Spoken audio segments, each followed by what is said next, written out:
자, 오늘은 사도행전 마지막 시간입니다. 드디어 마지막 시간이에요. 오늘은 먼저 이제 지난번 28장 앞쪽에서 멜리데 섬에서 머무르게 되고요. 이때 배는 다 파손이 되고요. 망가지고, 그리고 사람들 276명의 사람들은 한 명도 다치지 않고 모두 다 살아나게 되죠. 그리고 멜리데 섬에서 28장 우리가 10절까지 지난번에 말씀을 보았는데요. 사도 바울이 거기서 독사에 물리고 나서도 아무런 이상이 없었죠. 그리고 나서 이제 그 섬에서 가장 높은 추장 보블리오라고 하는 그 사람의 집에 머물다가 보블리오의 부친의 열병을 고치게 되고요.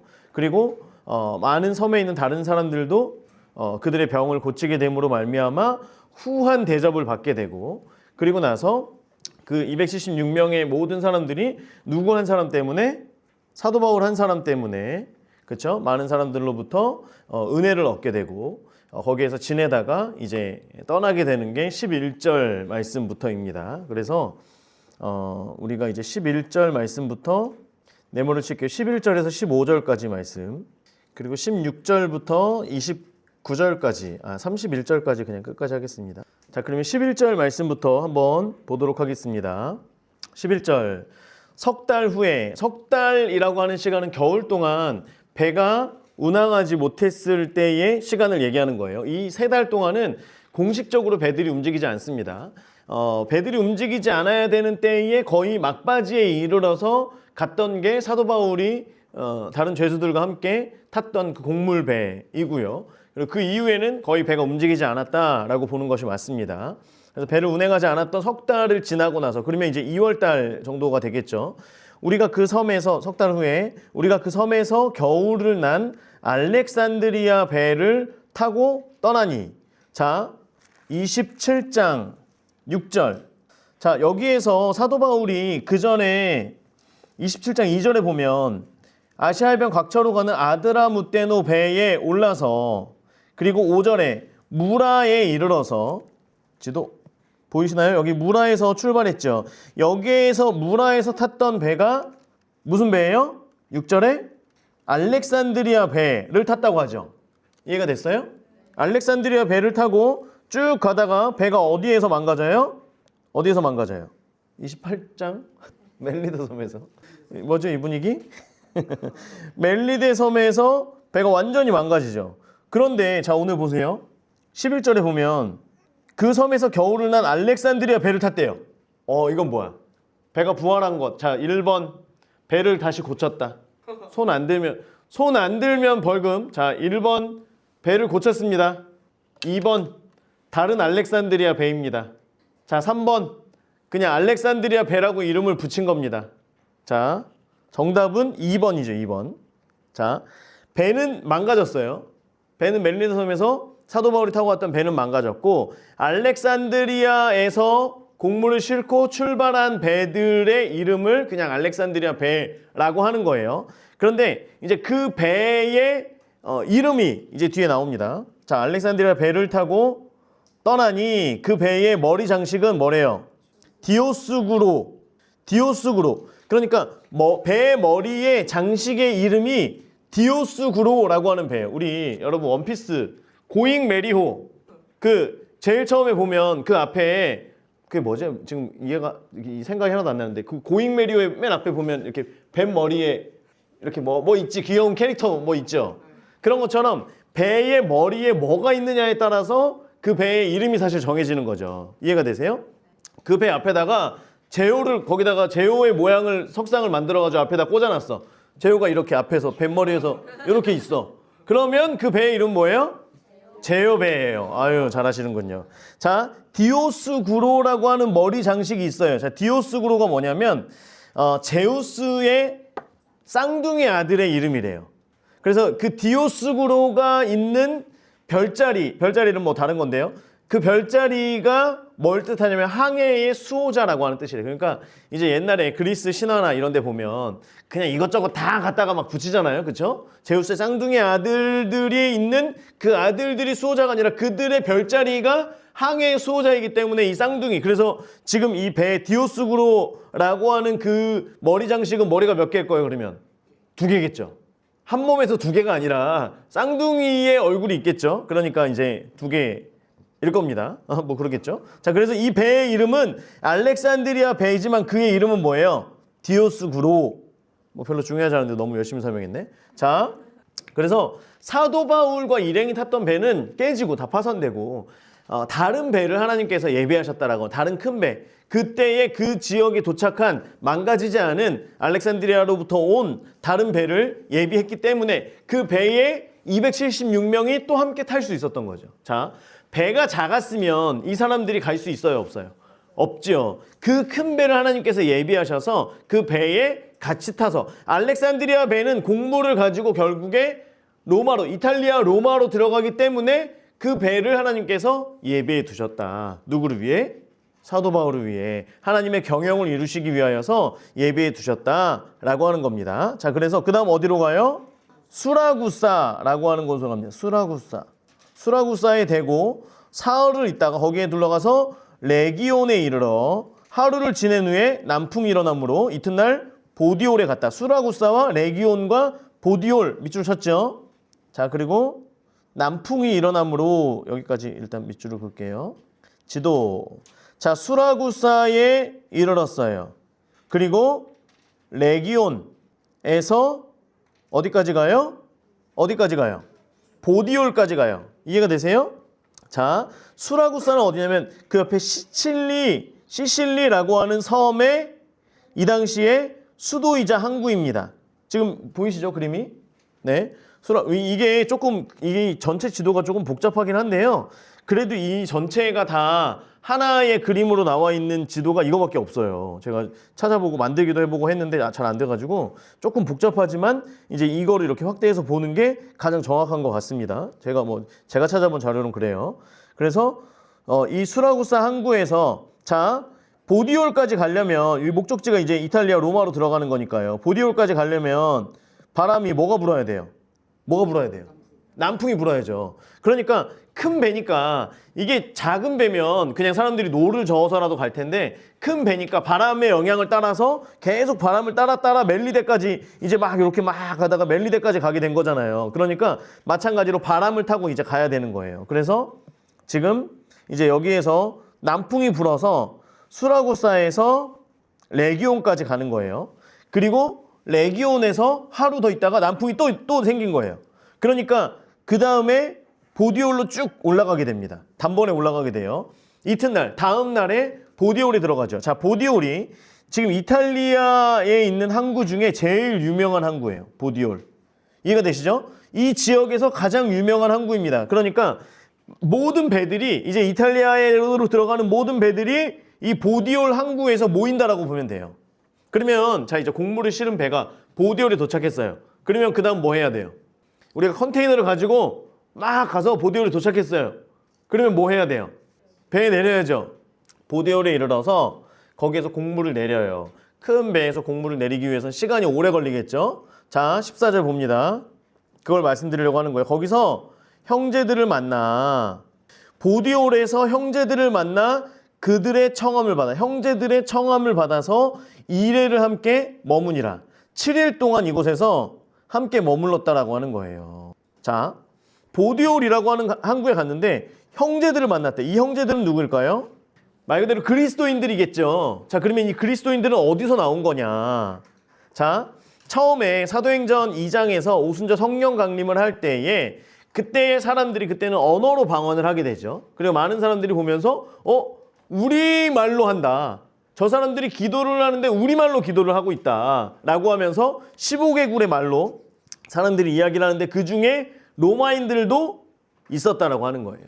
로마인들이 돌아와서 그곳에서 예수 그리스도를 믿는, 예수 그리스도교로 이제 사람들이 살아가고 있는, 예수님이 메시아구나라고 하는 것들을 들은 그 유대인들이 아니라 이방인이었지만 유대인의 절기를 지키러 온 이제 개종한 유대인들이, 그렇죠? 로마에서 개종한 이 유대인들이 다시 돌아와서 거기에서 또한 그곳에서 흩어져 있던 유대인들 가운데에서도 또 듣고 와서, 그래서 로마에도 이미 예수 그리스도를 믿는 그리스도인들이 있었다 없었다? 있었다라고 하는 거예요. 자, 이 사람들이 바울을 만나서 함께 있기를 원했어요. 자, 그런데 지금 바울은 죄인이잖아요. 그렇죠? 죄인으로 지금 로마로 지금 후송되고 있는 그 가운데 있는 죄인이에요. 그런데 바울은 어디를 가든지 은혜를 입었죠. 그렇죠? 그리고 지금 바울이 여기까지 오는 여정들을 볼 때에, 그죠? 바울은 예전에는 백부장도 바울의 말을 듣지 않아. 선장도 선주도 바울의 말을 듣지 않아.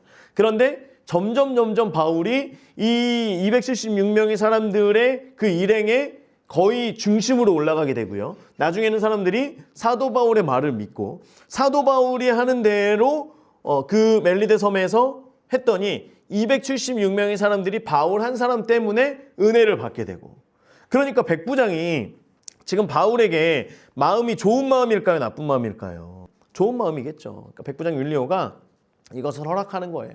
그곳에 있는 형제들, 보디올에 있는 형제들과 같이 7일의 시간, 우리는 어차피 여기에서 공부를 내리고 이런 시간들이 필요하니까 당신은 여기, 다른 죄수들은 지금 다 잡혀 있죠. 잡혀 있는 상태에서 당신은 그러면 이 형제들과 같이 지내다가 오시오 라고 시간을 준 거예요. 그래서 7일 동안 함께 머물게 됩니다. 그래서 우리는 이와 같이 로마로 가니라. 자, 이제 로마로 들어가게 되는 거예요. 로마로 출발하게 되는 겁니다. 그래서 이제 바울에게, 여러분, 바울이 날마다 복음을 향해서 걸어갔지만 사실은 바울의 그 복음의 여정은 굉장히 외로운 여정이었죠. 그렇죠? 어디를 가든 바울을 대적하는 많은 사람들, 예수 그리스도를 대적하는 것도 마음 아프고, 본인을 죽이려고 많은 사람들이 계속해서 애쓰고, 계속해서 유대인 형제들을, 내 가족들과 같은, 내 형제들과 같은 이들을 위해서 복음을 전하려고 했지만 계속해서 받아들여지지 않고, 바울이 어딜 가든 죽이기 위해서 결사대까지 만들어서 바울을 쫓아가서 죽이려고 했던 그 많은 사람들의 어떤 이런 많은 것들 가운데 계속해서 지칠 수도 있었지만, 하나님의 경영, 로마에서도 복음을 전하리라 라고 말씀하신 그 하나님의 경영이 이루어질 때까지 바울은 열심히 달려가고, 그 열심히 달려간 길을 하나님께서는 책임지시고 인도해 가셨다라고 하는 거예요. 15절, 그곳의 형제들이 우리 소식을 듣고 앞비오 광장과 트레이스 타베르네, 장소입니다, 장소. 자, 우리 소식을 듣고 앞비오 광장과 트레이스 타베르네까지 왔대요. 지도. 자, 좀 전에 보디올에 이르렀죠. 보디올에서 여기서 7일 동안 머물렀다가, 그렇죠? 앞비오 광장, 트레이스 타베르네 이렇게 있는 거예요. 자, 최종 목적지가 어디라 그랬어요? 로마. 로마로부터 65km 떨어진 곳이 앞비오 광장이에요. 앞비오 광장. 그러니까 보디올에서 이제 사람들이 짐을 내리고 앞비오 광장으로 가면 넓은 광장이 있어서 이제 시내가 있는 거죠. 그래서 시장도 열리고요. 거기에서 뭐 그 광장에서 재판도 이루어지고 많은 어떤 경제 활동들이 이루어지는 이제 그런 곳입니다. 그래서 로마에서부터 65km 떨어진 곳이에요. 자, 로마에 있었던 형제들이 우리 소식을 듣고 앞비오 광장으로 온 거예요. 그리고 또 다른 형제들은 트레이스 타베르네가 뭐냐면, 트레이스가 3, 헬라어로 3을 얘기하는 거예요. 3. 그래서 타베르네는 여관입니다. 3개의 여관이 있는 곳이라고 하는 거예요. 자, 그래서 보디올에서 항구에서 짐을 내리고 앞비오 광장에서 사람들이 물건들을 사고 로마까지 가다가 이제 중간에 좀 저렴한 여관들이 모여 있는 곳이 트레이스 타베르네라고 하는 곳이에요. 이해가 되시죠? 여기는 로마로부터 50km. 그래서 앞비오 광장에서 한 15km 정도를 더 들어가면 이 여관들이 있고, 거기에서 하루 정도 사람들이 쉬었다가 이제 로마로 들어가는 이제 그 일을 하는 거예요. 이해가 되시죠? 자, 안 되면 다시 이해가 되죠? 자, 그래서 앞비오 광장에서도 형제들을 만나고 또 트레이스 타베르네에서도 형제들을 만나요. 자, 그런데 여기 보면 단어가 맞으러 오니라고 할 때 맞으러 온다라고 하는 단어가 있는데요. 여기서 맞으러 온다라고 하는 건 데살로니가서 4장 17절에 보면 같이 읽습니다. 시작. 그 후에 우리 살아남은 자들도 그들과 함께 구름 속으로 끌어올려 공중에서 주를 영접하게 하시리니, 여기에서 주를 영접하는, 성도들이 공중으로 끌어올려져서 주를 영접할 때에 그 영접하다라고 하는 것과 같은 단어예요. 또 마태복음 25장 6절에 보면 사람들이 신랑이로다 맞으러 나오라, 신부가 신랑을 맞으러 가는 그것이 여기에서의 맞으러 온다라고 하는 신약의 이 사도 바울을, 이 형제들이 사도 바울을 맞으러 왔다라고 하는 이 표현이 같은 단어가 총 이것까지 두 번이 더 쓰인 거예요. 그러니까 마태복음에 신부가 신랑을 맞으러 가는 것, 성도들이 다시 재림하시는 예수님을 맞으러 가는 것, 영접하러 가는 것, 이 같은 단어라고 하는 거예요. 그러니까 주님을 영접하듯 지금 누구를 영접하는 거예요? 사도 바울을 영접하는 거예요. 얼마나 이 성도들이, 이 형제들이 정말 사도 바울을 주님 보듯 지금 맞으러 나온 거예요. 그래서 로마서는요, 이제 바울의 3차 전도 여행 때 이제 기록이 되었었고요.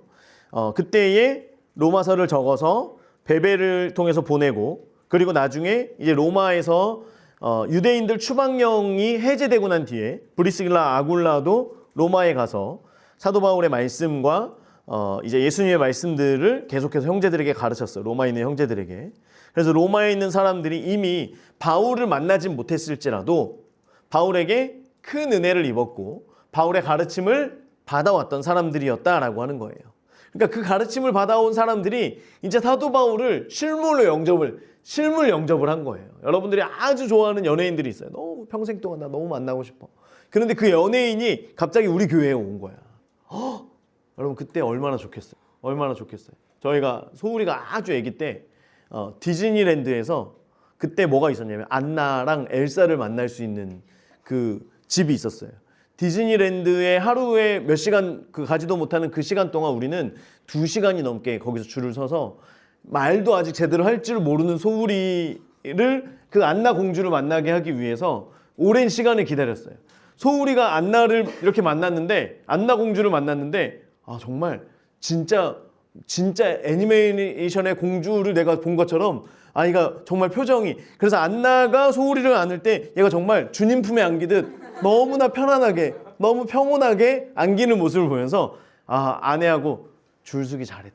저희가 줄을 서면서도 도대체 이걸 이렇게까지 우리가 이 시간을 낭비하면서 서야 되나?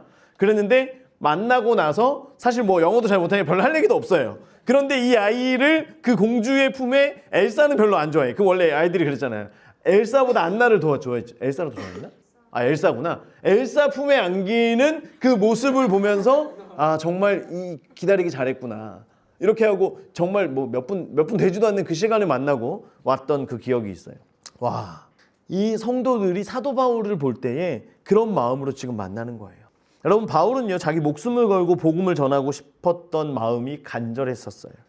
그래서 로마 교회에 있는 로마의 성도들도 너무나 만나기를 원했고요. 그래서 로마서 1장 11절은 은사를 그들에게 나누어 주어서 그들을 경고케 하기 위하여서, 그리고 그 안에 있는 성도들을 만나서 은사를 임파테이션하고, 그리고 교회 밖으로 가서는 지금까지 자기가 여러 나라들을 다니면서 로마로 갈 때에 그림이 그려졌을 거 아니에요. 자기가 지금까지 여러 곳에 가서 어떤 거점을 삼아서 전도할 때, 에베소를 거점 삼아 전도할 때 소아시아 지역으로 복음이 쫙 전파되는 것들을 경험을 했고, 그러니까 로마에 자기가 가서, 로마 그 당시에 진짜 세계의 중심이라고 말하고 있는 그 로마에 검투사들, 뭐 그 재판관들, 그리고 뭐 법률가들, 똑똑한 그 유명한 사람들이 다 모여 있다라고 하는 그 로마에 가서 복음을 전하면, 그리고 그들이 복음을 받아들이면 하나님 나라가 그들 가운데 어떻게 세워질까에 대한 바울은 기대가 있었다라고 하는 거예요. 그러니까 내가 이곳에 복음을 전하기 위해 내 목숨도 아까워하지 않고 거기에서 복음을 전할 때 그 복음의 능력을 자기가 너무나 보고 싶었던 거예요. 그런데 그랬던 바울에게 그럼에도 불구하고 계속해서 어려움이 찾아오잖아요. 그 바울에게 로마에 있던 성도들이, 형제들이 그 소식을 듣고 수십 명, 어떤 학자들은 수백 명에 이르렀다라고 이야기할 정도로 수많은 형제들이 와서 사도 바울이 지금 죄인으로서 호송되어지는 그 로마에까지 끌려가는 그 여정을, 65km 되는 여정을 옆에서 수많은 형제들이 함께 했다라고 하는 거예요. 여러분 바울이 이때 기분이 어땠을까요? 기분이. 그리고 아비오 광장이라고 하는 그 큰 광장에는 로마의 개선문이 있대요. 개선문이 뭐냐면 로마의 모든 장수들이 지금 완전 세계를 제국으로 지금 세계를 정복하던 그 장수들이 우리 영화에 보면 막 나팔을 뭐 어떻게 불지? 아무튼 막 해서 불면 그 장수들이 막 와 하면서 말을 타고 이렇게 해가지고 딱 들어오는 약간 그 개선문을 아예 만들어 놨어요. 어디를 갔다가 이 로마 군대가 들어오더라도 항상 승리해서 들어오니까 개선문을 아예 만들어 놓고 그 문으로 들어올 때는 사람들이 막 축제를 열고 다 환호하고 하는 그 개선문을 지금 사도 바울과 다른 죄수들과 여기에 이미 로마에서 믿었던 그 형제들이 함께 그 개선문, 아비오 광장에 있는 그 개선문을 걸어가고 있더라고요. 여러분, 나중에 우리가 성지순례를 갈 수 있게 되면, 로마에 갈 수 있게 되면 꼭 그 길을 한번 걸어갔으면 좋겠어요. 65km. 그 아비오 광장에서 개선문을 한번 걸어가면서, 지금도 이제 그 형태가 보존돼 있다 그러잖아요. 거기를 걸어가면서 사도 바울이 걸어갔던 그 길들, 그 여정들을 우리가 같이 좀 복음이 어떻게 뿌려졌고 어떻게 심겨졌고 사도 바울의 정말 인생의 마지막에 그 복음의 여정의 정말 끝에 많은 형제들이 와서 그를 맞이하면서 영접하면서 주님 만나듯 신부가 신랑을 맞이하듯 그렇게 영접하면서 갔던 그 모습들을 우리가 기억하면서 한번 걸을 수 있으면 좋겠어요. 그래서 하나님께서 바울을 격려하는 시간이죠. 너 혼자 가는 길이 아니라고 하는 거예요.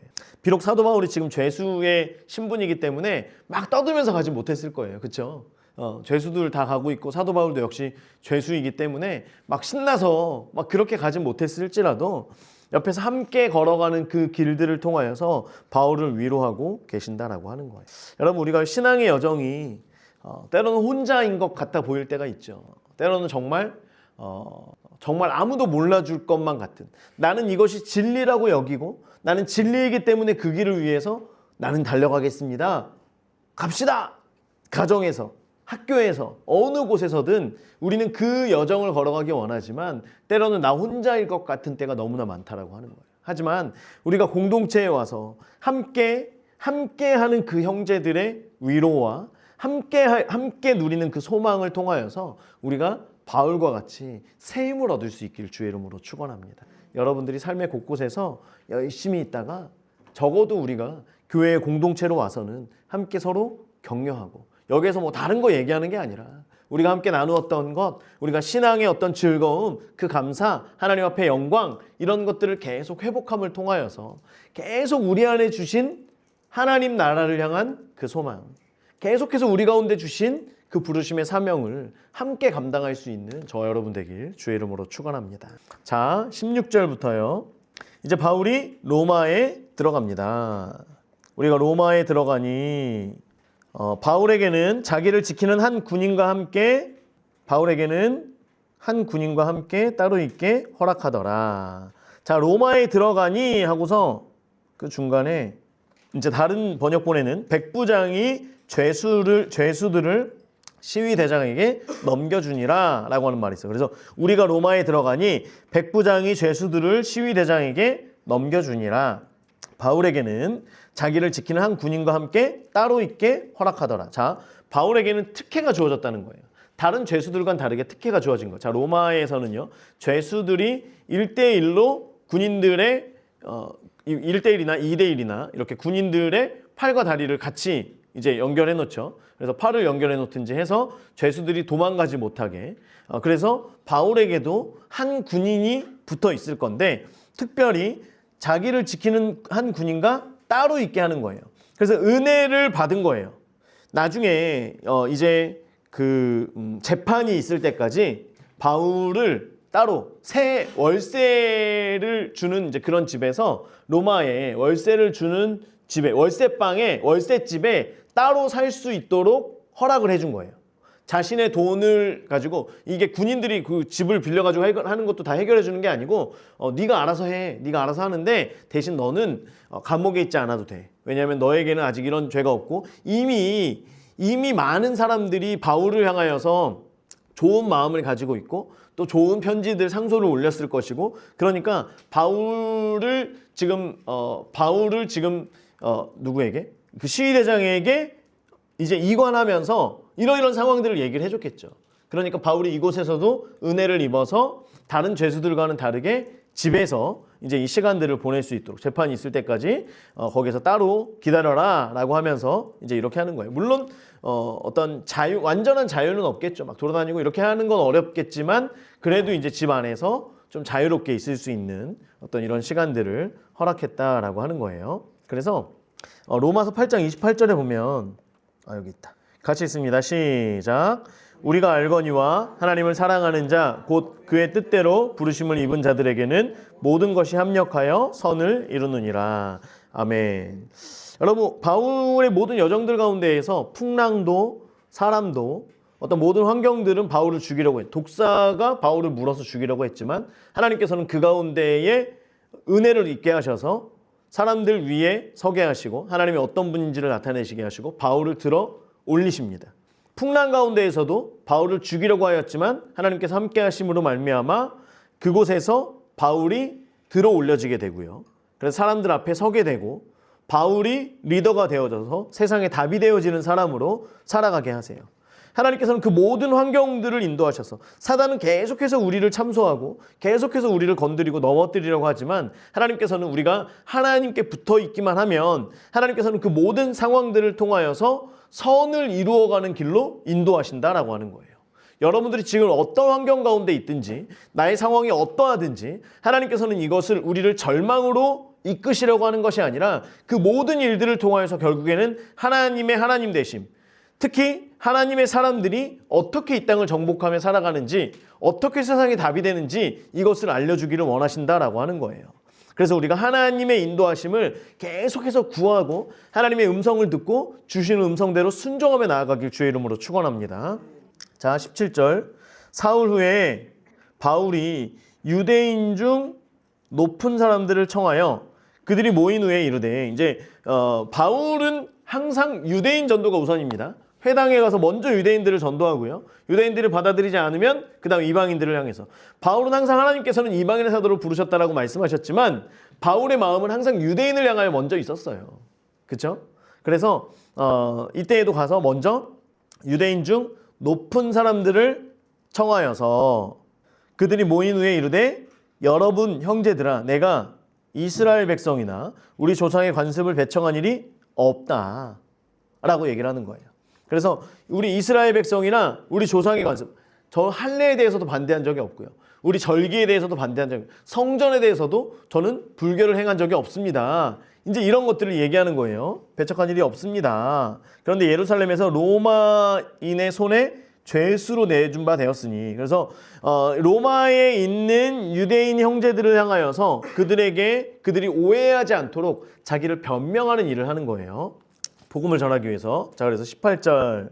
로마인은 나를 신문하여 죽일 죄목이 없으므로 석방하려 하였으나 자, 이게 3인칭 복수로 미완료입니다. 미완료. 이게 무슨 말이냐면 천부장 루시오도 내 죄가 없다는 걸 알아서 어떻게 풀어주려고 하였지만 폭동이 일어날까 해서 풀어주지 못했고 벨릭스도 베스도도 이 총독들도 자신에게 죄가 없는 걸 알았지만 풀어주지 못하는 가운데에서 풀어주면 유대인들이 폭동이 일어날까 봐 유대인들이 반대하기로 내가 마지못하여 가이사에게 상소했다. 이것은 내가 민족을 고발하려고 하는 게 아니다 라고 하는 거예요. 여러분 제가 계속해서 로마인들이 나를 죽일 제목이 없어서 나를 풀어주려고 했지만 계속해서 유대인들이 반대했기 때문에 내가 마지못해 가이사에게 상소한 것이지 내가 이 상소함을 통하여서 가이사에게 어떤 부탁을 해서 나를 해하려고 했던 유대인들을 고발하려고 하는 것이 아닙니다.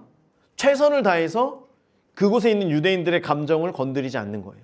복음을 전하기 위해서 바울은 계속해서 저자세로 지금 이야기를 합니다. 자, 20절. 이러므로 너희를 보고 함께 이야기하려고 청하였으니 이스라엘의 소망으로 말미암아 내가 이 사슬에 매인 바 되었다라고 하는 거예요. 자, 이스라엘의 소망이 뭘까요? 사도행전 26장 6절과 7절을 봅니다. 6절과 7절, 26장 6절 7절. 이제도 여기 서서 신문 받는 것도 하나님이 우리 조상에게 약속하신 것을 바라는 까닭이니. 하나님이 우리 조상에게 약속하신 것, 그 약속이 뭐예요? 7절, 우리 12지파가 밤낮으로 간절히 하나님을 받들어 섬김으로 얻기를 바라는 바인데, 아그리파 왕이 이 소망으로 말미암아, 이 소망, 이스라엘이 12지파 모두가 밤낮으로 간절히 기다리던 그 소망, 그 소망이 뭐예요? 결국엔 누가 오시는 거예요? 이 땅에 예수 그리스도가 오시는 그것으로 인하여서 내가 유대인에게 고소를 당한 것입니다. 똑같은 거예요. 이스라엘의 소망, 우리가 기다렸던 그 메시아, 이것을 얘기하는 거예요. 그것 때문에 내가 쇠사슬의 메인바가 되었다. 그러면 이제 이 메시아를 기다리는 것에 있어서의 차이가 있었기 때문이죠. 그죠? 바울은 이 메시아가 누구다? 예수다. 예수 그리스도가 메시아다. 유대인들은 누굴 기다린 거예요? 예수와 같이 그런 메시아가 아니라 정치적인 메시아를 기다린 거예요. 다윗과 같이, 마카비와 같이 어떤 혁명을 일으켜서 로마로부터 우리를 구원할 정치적인 메시아, 이스라엘을 독립시킬 메시아를 기다리고 있었다라고 하는 거예요. 자, 그래서 이 메시아를 기다리는 이 소망의 차이가 있었죠. 21절, 그들이 이르되 우리가 유대에서 내게 대한 편지도 받은 일이 없고 또 형제 중 누가 와서 내게 대하여 좋지 못한 것을 전하든지 이야기한 일도 없다. 자, 이게 무슨 말이냐면 우리는 너의 얘기를 들은 적이 있다 없다? 없다. 공문을 받은 적도 없고 어떤 고발, 너에 대한 고발의 내용을 받은 것도 없다. 우리는 지금 너에 대한 이야기를 잘 모른다. 왜 몰랐을까요? 자, 바울이 어디를 가든 유대인들이 계속해서 따라와서 바울을 괴롭히고 이렇게 했을 텐데 왜 아직 로마에 있는 유대인들이 바울에 대한 얘기를 못 들었을까에 대한 거, 뭐 여러 가지 이유가 있습니다만 먼저는 좀 예측해 볼 수 있는 건 바울의 항해가 겨울이 이제 막 시작되는 항해의 끝에 이르는 그때의 배를 타서, 그죠? 그 이후에 바울에 대한 소식들이 아직 도달하지 못했을 가능성, 이게 하나고요. 또 하나는 유대인들이 그동안 바울을 계속해서 집요하게 쫓아갔던 유대인들이 어쩌면 바울이 가이사에게 상소한 내용을 몰랐을 수도 있을 것이다. 그러니까 바울이 그냥 갇혀 있거나 아니면 또 다른 곳으로 이동했거나 그러면 이제 찾아가서 어떻게 해야 되는데 어디로 가는지도 자세히 모르고 지금 가이사에게 상소한 내용 자체를 몰랐을 수도 있다라고 하는 게 또 있을 수 있고요. 또 하나는 이거는 뭐 별로 그렇게 신빙성 있는 것 같지는 않지만 로마에서 한번 이 유대인들이 폭동으로 인하여서 추방을 한번 당했던 적이 있죠. 그러니까 이것에 대한 문제를 일으키지 않기 위해서 그냥 뭐 난 잘 모른다. 우리 너에 대해서 잘 모른다. 뭐 이건 신빙성은 없지만 뭐 학자들이 얘기하니까 그냥 말씀드립니다. 저는 1번이 좀 가장 유력하다고. 아직 그 소식이 전달되지 않았다. 아직 지금 이 바울을 계속해서 죽이려고 했던 이 유대인들이 아직 바울의 소식이 업데이트가 안 돼서 뭔가가 지금 안 들려온 가능성이 좀 많을 것이다. 그리고 로마 지역으로 들어간 유대인들도 사실 지금 아직은 많지 않다. 이렇게 보는 게 좀 맞는 것 같아요. 자, 22절. 이에 우리가 너의 사상, 너의 생각이죠. 너의 생각이 어떠한가 듣고자 하니 이 파에 대하여는 어디서든지 반대를 받는 줄 알기 때문이라. 그러니까 바울에 대한 이야기는 잘 못 들었어요. 그런데 그리스도교가 어딜 가든지 반대를 받는다라고 하는 걸 이 사람들이 알아요, 몰라요? 알고 있다. 그런데 바울, 너의 얘기를 듣고 싶다. 그게 왜 반대를 받는지, 왜 뭐가 문제인지 우리는 듣고 싶다. 다행히 지금 사람들이 바울을 향하여서 좋은 마음이에요, 나쁜 마음이에요? 좋은 마음을 갖고 있죠. 바울 한번 얘기해봐라. 그래, 그리스도를 믿는 사람들이 자꾸만 반대를 받는데 왜 반대를 받는지 우린 잘 모르겠다. 그런데 네가 한번 얘기해볼래? 이렇게 지금 얘기하는 거예요. 그래서 23절, 그들이 날짜를 정하고 다시 날을 정한 거예요. 그래서 이제 바울이 있는 곳에 와서 다시 얘기를 듣기 위해서 날짜를 다시 약속을 정합니다. 어차피 바울은 지금 그 집에서 계속 있으니까요. 바울은 지금 유대인들의 기분도 상황도 모든 걸 다 유대인들에게 지금 맞춰주는 거예요. 그러니까 다시 날짜를 정하고 그가 유숙하는 집에 많이 오니 바울이 아침부터 저녁까지 강론합니다. 대단하죠? 아침부터 저녁까지. 누가 와서 저한테 아침부터 저녁까지 강론해 주세요 하면 어떻게 될지 모르겠는데 바울은 뭐 이미 머릿속에 그냥 아주 그냥 성경책이 막 가득 차 있죠. 그러면서 바울은 할 말이 너무 많은 거예요. 너무 좋은 거예요. 아침부터 저녁까지 강론하여 뭘 얘기하냐? 1번 하나님 나라를 증언하고, 이게 1번이에요. 그리고 모세의 율법과 선지자의 말을 가지고, 모세의 율법과 선지자의 말을 인용하여서 사용하여서 누구에 대하여? 예수에 대하여. 이게 2번. 1번 하나님의 나라를 증언하는 것, 하나님의 나라에 대하여. 2번 누구에 대하여? 예수에 대하여 권하더라 라고 하는 거예요. 그런데 예수에 대해서 얘기할 때 뭘 가지고 얘기했다고요? 모세의 율법과 선지자들의 말을 가지고. 자, 그러면 하나님 나라에 대한 것. 자, 유대인들은 하나님 나라가 어떻게 임하느냐, 메시아가 어떻게 오느냐, 이스라엘의 독립으로 하나님의 나라가 이루어진다고 생각했고 믿어왔어요. 그런데 바울은요, 하나님의 나라가 우리 가운데 어떻게 임하느냐, 예수 그리스도로 인하여 어떤 문제가 해결되는 거예요? 인간의 죄의 문제가 해결되는 거예요. 자, 사람들은 이스라엘의 독립을 원했고 우리가 이 땅 가운데에서 해방을 원했지만, 하나님께서는 이 땅 가운데 예수 그리스도를 보내셔서 우리의 모든 죄로부터 해방되는 것, 죄의 문제가 해결되는 것, 이것을 말씀하십니다. 그리고 더 구체적으로 죄 타고 들어온 그 사단의 모든 권세를 예수 그리스도께서 파하셨다라고 하는 거예요. 그래서 창세기 3장 15절에서 이미 복음에 대해서 말씀하셨고, 이 죄의 문제가 해결되고 나면, 우리의 죄의 문제가 해결되면 우리 안에 누가 찾아오세요? 성령이 찾아오세요. 죄의 문제가 해결되면 그 안에 성령께서 찾아오시고, 성령께서 찾아오시는 순간 우리의 삶의 주권자가 하나님 왕으로 인하여서 나의 삶이 이끌어가는 바가 되어지고, 왕이 나를 통치하고, 왕이 말씀하시고, 왕이 인도하시는 대로 우리가 살아가는 거예요. 왕의 통치가 내 삶 가운데 이루어지는 거예요. 그래서 우리의 심령이 왕의 통치를 받게 되어지고, 우리의 왕의 통치를 받는 사람들이 많아지면 이 지역이 왕의 통치를 받게 되고, 그 지역들이 많아지면 한 나라가, 국가가 왕의 통치, 하나님의 통치, 하나님의 다스림을 받게 되어지는 하나님의 나라가 이루어진다라고 하는 거예요. 그러면서 계속해서 이 땅 가운데 하나님의 나라가 이루어지다가, 사단의 나라와 하나님의 나라가 이 땅 가운데서 계속해서 싸우다가 예수님께서 다시 오시는 그때가 되어지면 새하늘과 새 땅이, 새 예루살렘이 일어나게 되고 완성이 되어지게 되고, 그곳에 믿는 성도들이 들어가며 하나님의 완전하신 나라가 이 땅 가운데 이루어지게 된다, 완성이 된다라고 하는 겁니다. 이게 하나님의 나라에 대한 거예요. 그리고 예수에 대하여는 우리가 계속해서 알고 있는 것처럼 이 선지자들, 율법을 통하여, 선지자를 통하여 말씀하신 것이 결국에는 누구를 통하여 이루어진다? 예수를 통하여 이루어진다 라고 하는 겁니다. 모세글, 선지자들의 이야기들. 그래서 예수는, 그렇죠? 계속해서 복음을 통하여 말씀하고 있는 것, 아브라함의 그 약속을 통하여 말씀하는 것, 창세기 49장에서 이 유다의 규가 실로가 오기까지 이르게 하겠다라고 하는 것, 많은 선지자들을 통하여서 유다 베들레헴에서 날 것이다, 처녀의 몸을 통하여 날 것이다, 우리 죄를 대신해서 이 땅 가운데 오실 것이다, 그리고 나서 은 30에 팔릴 것이다, 겸손의 왕으로 오셔서 뭘 타신다? 나귀를 타신다. 그리고 저주받은 나무에 달리실 것이다. 육신이 썩지 않고 3일 만에 다시 부활할 것이다. 이런 많은 것들을 다 이룬 사람은 누구밖에 없다? 예수밖에 없다. 그래서 예수가 곧 그리스도다. 사명자다.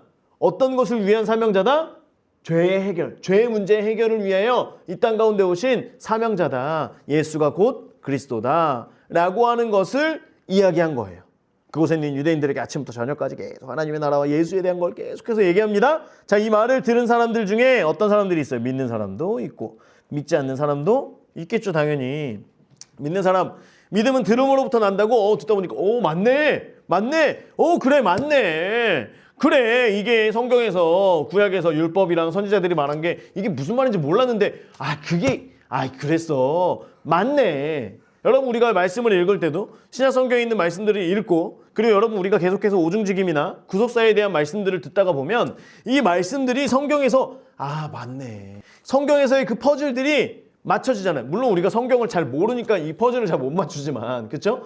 근데 들으면 들을수록 구속사에 수정 들어야 되겠구나, 여러분 이게 이해가 되죠? 믿어지죠? 믿어지나요? 이게 믿어져요? 우리에게 주신 많은 여러 가지 은사들, 특별히 예수 그리스도의 이름을 사용하고, 그렇죠? 예수 그리스도의 보혈을 사용하여서 이 땅 가운데 있는 권세 잡은 자들과의 그 싸움에서 승리하신 예수 그리스도의 그 권세로 우리가 승리해야 되는구나. 믿어지나요? 이것이 우리의 싸움과 우리의 전쟁이구나. 믿어집니까?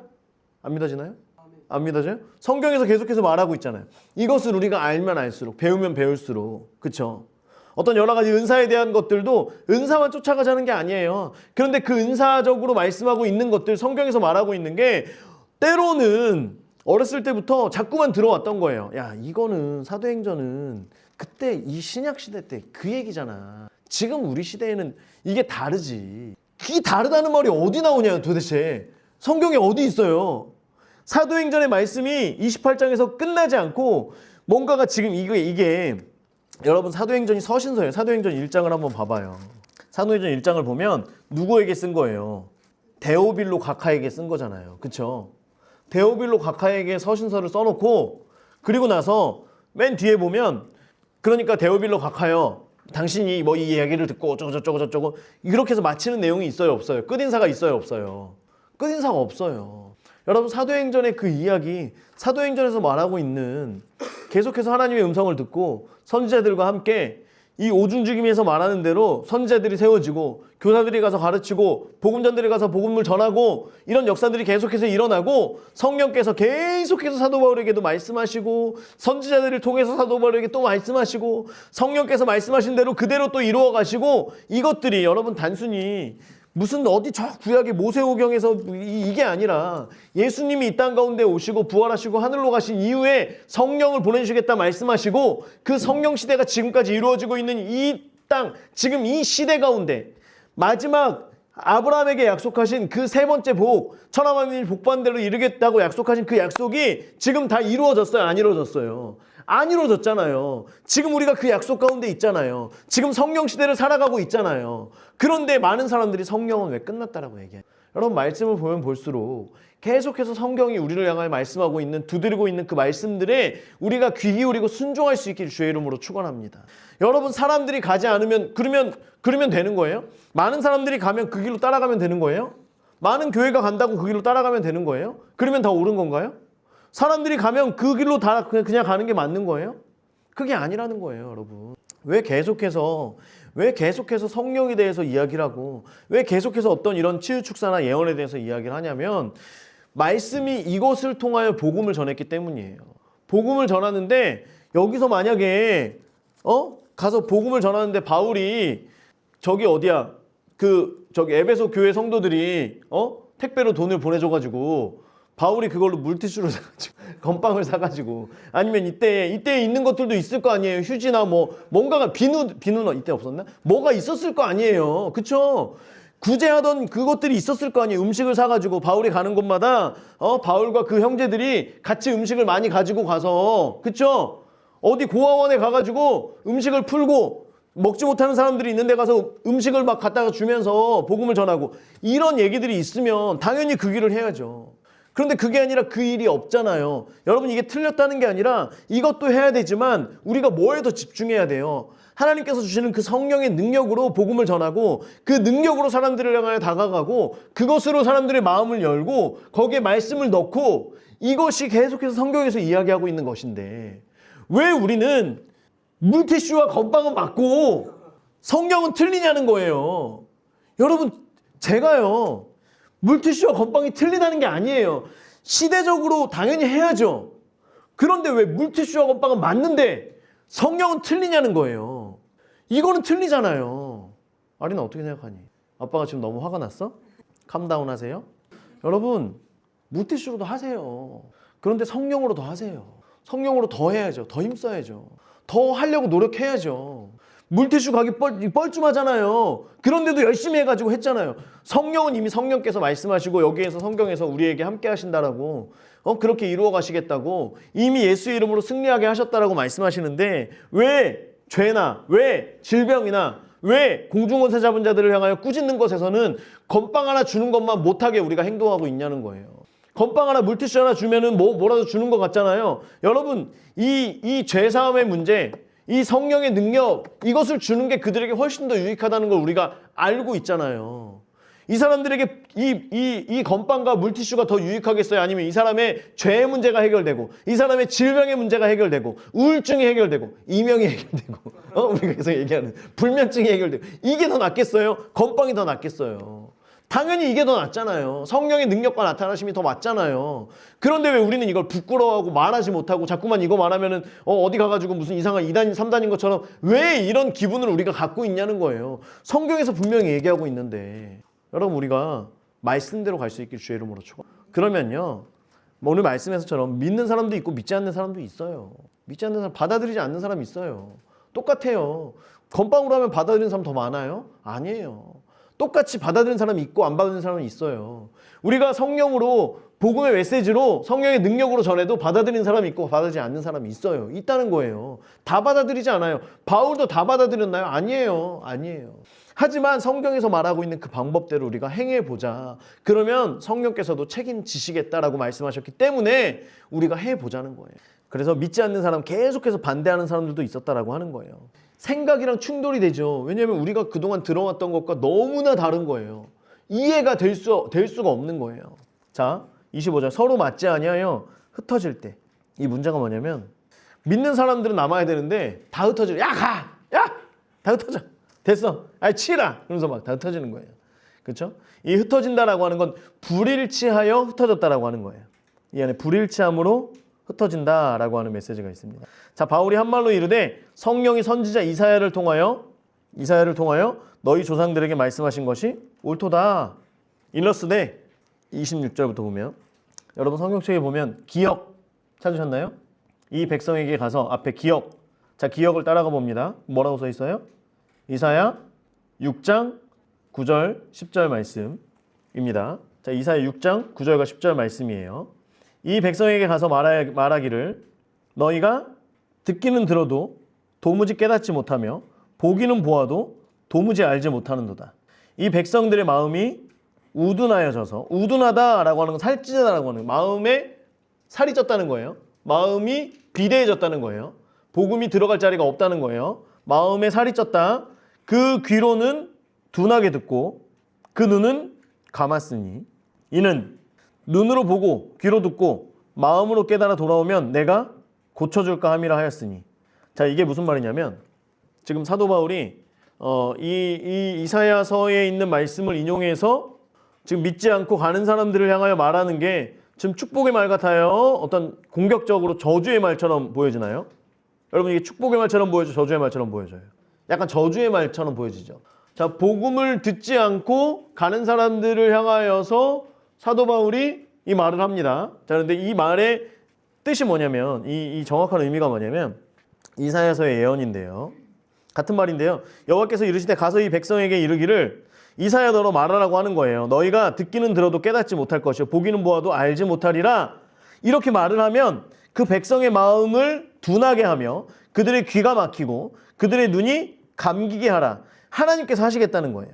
자, 이사야가 가서 너희는 듣기는 들어도 깨닫지 못할 것이요 보기는 보아도 알지 못하리라 라고 말한 걸 하나님께서 그들의 마음을 둔하게 하시고 그들의 귀가 막히고 그들의 눈이 감기게 해서 이 하나님의 말씀이 전달되어질 때, 선포되어질 때에 백성들로 하여금 듣게 하신다, 안 듣게 하신다? 여러분, 하나님께서는 하나님의 말씀이 들려올 때, 선지자들을 통해 하나님의 말씀이 들려올 때에 그 말씀을 듣도록 특별히 지금 저와 여러분을 향해 새 언약을 허락하시고 성령님을 통하여서 말씀이 들려질 때에 말씀을 사모하게 하시고 이해하게 하시는 줄 믿습니다. 이게 하나님의 성품이고 속성인데 하나님께서는 지금 이 말씀에서 듣지 않게 하고 보지 못하게 하겠다는 마음에 이 말씀이 심겨지지 않도록 하겠다라고 말씀하시는 거예요. 왜냐하면 염려하건대 하나님께서 염려하신대요. 말씀이 들리는 걸 염려하신대요. 그들이 눈으로 보고 귀로 듣고 마음으로 깨닫고 다시 돌아와서 고침을 받을까? 그러면 하나님 말씀대로라면 지금 그들이 회개해서 다시 돌아오면 돼요, 안 돼요? 안 된다는 거예요. 하나님 하나님 좀 약간 좀 이상한 거 아니에요? 고침을 받아야 되는 거 아니에요? 회개하고 고침을 받아야 되는 거 아니에요? 천하 만민이 복받는 대로 돌아와야 되는데 회개하고 돌아와서 고침을 받아야 되는 거 아닙니까? 맞잖아요.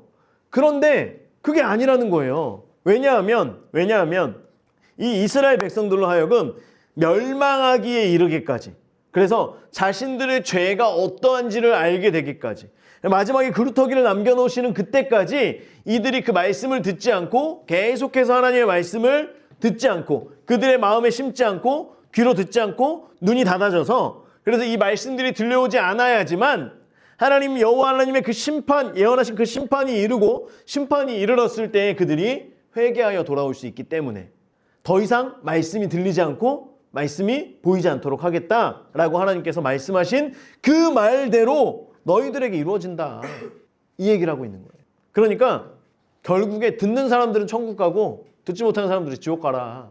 예수전당 불신지옥. 지금 사도 바울이 이걸 얘기하고 있는 거예요. 이미 사도 바울은 열심히 이걸 강론했어요. 아침 저녁으로. 이 말을 다 듣고 나서 듣지 않는 그들을 향하여서 결국에는 여호와 하나님의 그 심판에 이르기까지 그들에게 마음이 닫힐 것이다.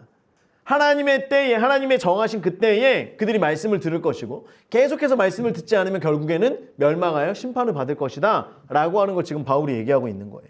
자, 복음을 듣지 않으면요, 계속해서 하나님께서는 선지자들을 통하여서 많은 사람들을 통하여 듣게 하십니다. 하나님께서 참으시고 또 오래 참으시는 분이에요. 그런데 영원히 참는 분은 아니시라는 거예요. 결국에는, 마지막에는 계속해서 듣지 않는 그들을 향하여 그들의 마음이 살찌고 그들의 귀가 닫히고 눈이 보이지 않는 것처럼 결국엔 그냥 두신다라고 하는 거예요. 계속해서 받아들이지 않는 사람들을 향하여서는 그냥 두신다라고 하는 거예요. 그리고 나서 유대인들이 이 복음을 받아들이지 아니하니까 이제는 그 복음이 어디로 흘러간다는 거예요? 이방인들을 향하여 흘러가겠다라고 말씀하시는 거예요. 그런즉 하나님의 이 구원이 이방인에게로 보내어진 줄 알라. 그들은 그것을 들으리라 하는 거예요. 바울은 지금까지 계속해서 경험했죠. 바울의 마음은 늘 유대인들을 향한 마음이 첫 번째였어요. 내 가족들, 내 형제들, 그리고 나도 그것을 몰랐기에 나도 잘못된 곳을 향하여 열심히 달려갔던 것을 본인이 알고 있었고 그것이 너무나 후회가 되고, 그렇기 때문에 유대인들이 한 사람이라도 돌아오기를 원해서 먼저 가면 먼저 유대인들을 향해서, 자신의 열심은 먼저 유대인을 향해서 항상 있었어요. 그런데 그 유대인들이 복음을 들어요, 안 들어요? 안 들어왔던 거예요. 경험을 통해서도 계속해서 그래왔던 거예요. 그럼에도 불구하고 또 유대인들을 향해서 복음을 전하였지만 여전히 듣지 않는 그들을 향하여서 이제는 복음의 그 등잔이 어디로 간다? 촛대가 어디로 향한다? 이방인들을 향한다 라고 하는 걸 말하고 있는 것입니다. 29절은 없음인데요. 자, 또 옆에 있죠. 어떤 사본에는 함께 있습니다. 시작. 그가 이 말을 마칠 때에 유대인들이 서로 큰 쟁론을 하며 물러가더라. 이 말을 바울이 하고 나니까 그 봐라. 믿어야지. 야, 나를 우리한테 이렇게 말을 해? 그 저주받으라고 멸망당하라고 그렇게 말을 해? 그러면서 더 싸우는 거예요. 이 말을 하니까 더 싸우는 거예요. 자, 30절. 바울이 온 이태 2년을 얘기하는 겁니다. AD 61년, 62년 정도예요. 이때가 61년 이쯤입니다. 온 이태를 자기 셋집에 머물면서, 셋방이죠. 셋집에 머물면서 자기에게 오는 사람을 다 영접하고, 미완료. 계속해서 바울이 있는 그 집에 많은 사람들이 계속 모이는 거예요. 이 사람들은 어디서 왔냐면 이미 복음을 들은 그 로마 지역에 있는 형제들을 통하여서 이제 그 사람들을 통하여 꼬리에 꼬리를 물고 바울에게 보내짐을 받는 거예요. 그러니까 이런 거죠. 우리가 이제 칠축사를 하거나 이런 어떤 사역들을 할 때에 우리 주변에 있는 다른 사람들이 누가 아프다고 하면 거기 덧해볼게 한번 가봐. 가서 기도 받아봐.